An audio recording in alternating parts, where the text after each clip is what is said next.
बच्चों, आज हम लोग 10th क्लास के लिए फिजिक्स पढ़ने जा रहे हैं। फिजिक्स का फर्स्ट चैप्टर है इलेक्ट्रिसिटी।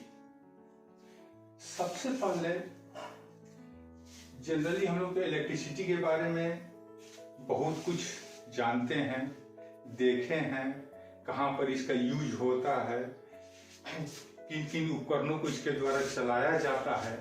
लेकिन जब पूछा जाता है कि इलेक्ट्रिसिटी क्या है, तो प्रायः बच्चे इसका जवाब सही तरीके से नहीं दे पाते हैं।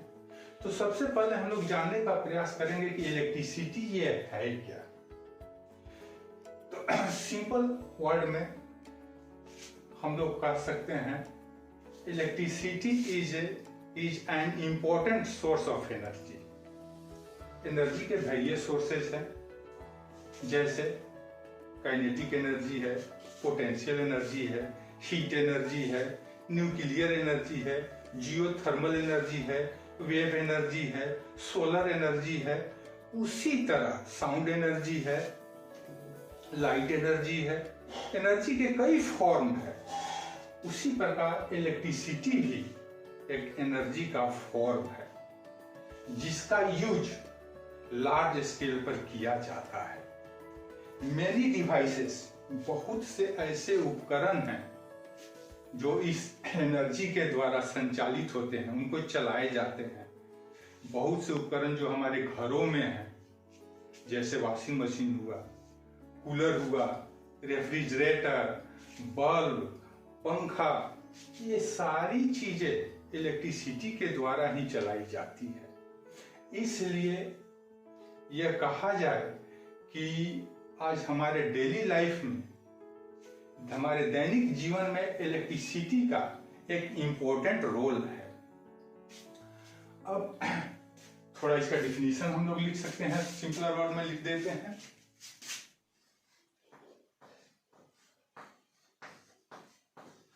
इलेक्ट्रिसिटी इज an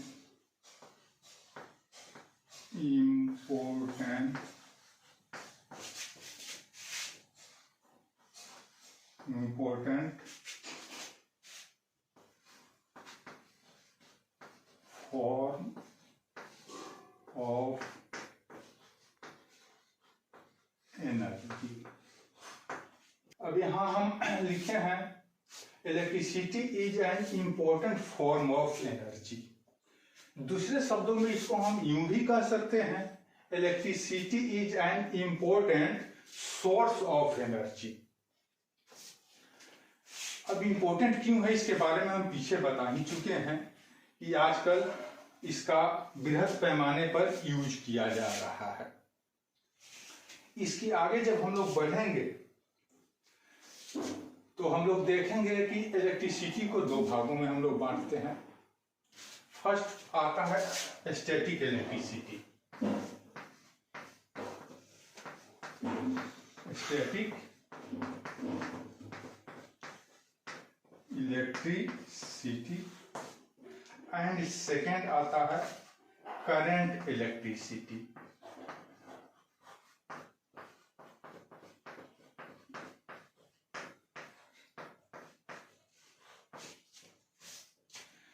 इस दोनों फॉर्म में, दोनों टाइप का जो इलेक्ट्रिसिटी है, स्टैटिक इलेक्ट्रिसिटी और करंट इलेक्ट्रिसिटी। तो स्टैटिक इलेक्ट्रिसिटी के बारे में हम लोग क्लास 8 में पढ़ चुके हैं।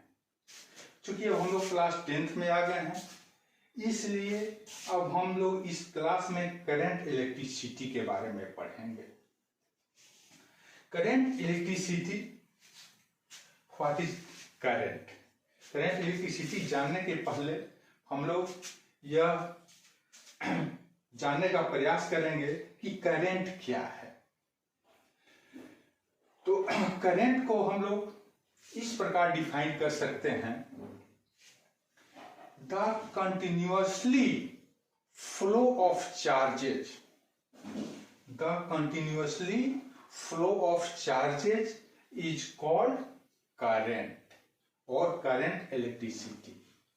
मतलब करंट इलेक्ट्रिसिटी में चार्ज का फ्लो कंटिन्यूअस होता है, इसे ही हम लोग करंट इलेक्ट्रिसिटी कहते हैं। अब करंट का फ्लो कंटिन्यूअस होता है, चार्ज का फ्लो कंटिन्यूअस होता है।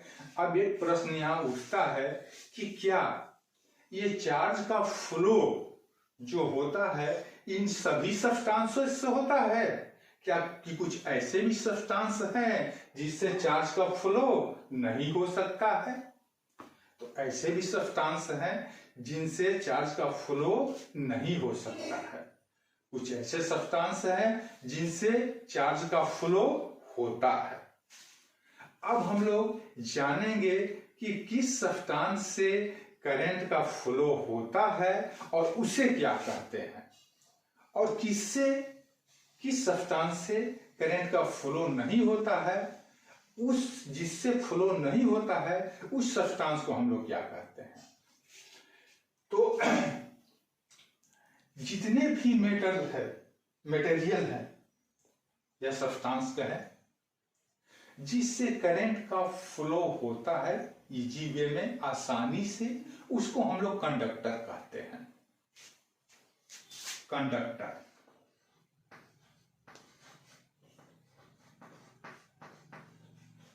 कंडक्टर कंडक्टर क्या है, कंडक्टर किसे कहते हैं? तो जिस सब्सटेंस से या जिस मटेरियल से, जिस मैटर से करंट का फ्लो इजी वे में होता है, आसानी से होता है, उसे हम लोग कंडक्टर कहते हैं। कंडक्टर का हम लोग डिफिनीशन लिख सकते हैं।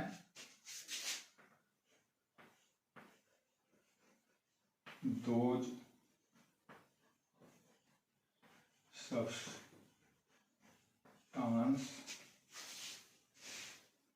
substances that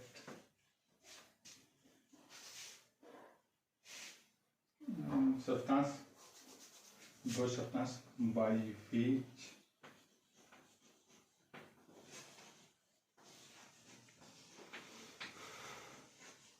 current flow easily are called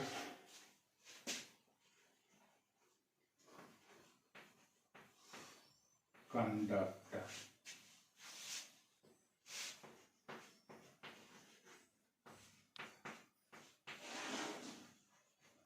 For example,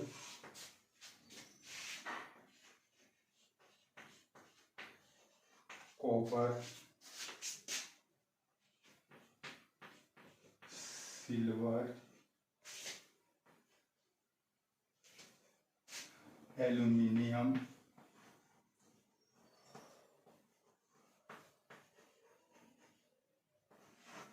etc. अब जिन सब्सटेंस से करंट का फ्लो इजी वे में, आसानी से होता है, उसे हम लोग कंडक्टर कहते हैं। जैसे कॉपर, सिल्वर, एल्युमिनियम। इसके बारे में हम लोग 8th क्लास में भी पढ़ चुके हैं, मेटल और नॉन मेटल चैप्टर में। Metals are good conductor of electricity. इसी प्रकार कुछ सब्सटेंस ऐसे भी है जिससे करंट का फ्लो इजी वे में नहीं होता है, या जिससे करंट का फ्लो आसानी से नहीं होता है या बिल्कुल भी नहीं होता है। तो जिन सब्सटेंस से करंट का फ्लो नहीं होता है उसे हम लोग इंसुलेटर कहते हैं, और जिससे बेहतर करंट का फ्लो नहीं होता है उसको बैड कंडक्टर कहा जाता है। तो अब हम लोग इंसुलेटर के बारे में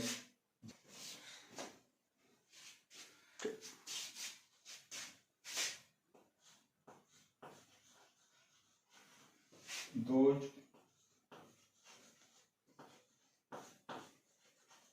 substances by which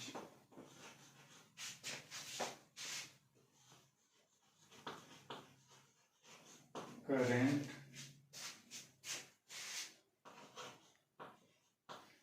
does not flow are called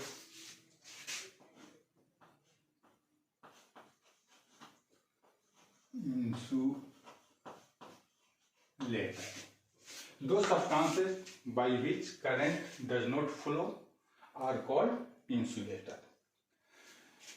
अर्थात वैसे पदार्थ जिनसे करंट का फ्लो नहीं होता है उसे हम लोग इंसुलेटर कहते हैं. For example,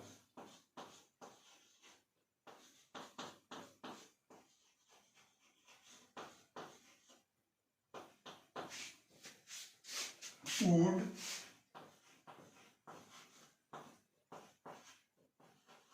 paper, plastic, etcetera. अब हम लोग यहाँ पर कंडक्टर के बारे में जान लिए और इंसुलेटर के बारे में जान लिए. अब एक और प्रश्न यहाँ उठ सकता है कि आखिर कंडक्टर में क्या गुण होता है जिसके चलते करंट पास करता है, और इंसुलेटर में क्या गुण है, इंसुलेटर का क्या प्रॉपर्टी है जिसे करंट पास नहीं करता है. अब इस गुण के बारे में थोड़ा हम लोग देखेंगे. कंडक्टर में गति के लिए मतलब मूवेबल इलेक्ट्रॉन्स का जो नंबर होता है, जो संख्या होता है, वो काफी अधिक मात्रा में होता है. और यही कारण है कि इससे करंट का फ्लो इजी होता है, आसानी से इससे करंट पास करता है. लेकिन ये मूवेबल इलेक्ट्रॉन्स जो होते हैं, जिसको हम लोग फ्री इलेक्ट्रॉन्स कहते हैं, ये फ्री इलेक्ट्रॉन्स इंसुलेटर में नहीं पाए जाते हैं, जिसके चलते इससे करंट का फ्लो नहीं होता है. अब आप समझ गए होंगे कि कंडक्टर से करंट का फ्लो क्यों होता है और इसको कंडक्टर क्यों कहा जाता है, इंसुलेटर में क्या खूबी है जिसके चलते इससे करंट का फ्लो नहीं होता है. अब आएंगे, अब हम लोग मेन टॉपिक पोटेंशियल के बारे में जानेंगे.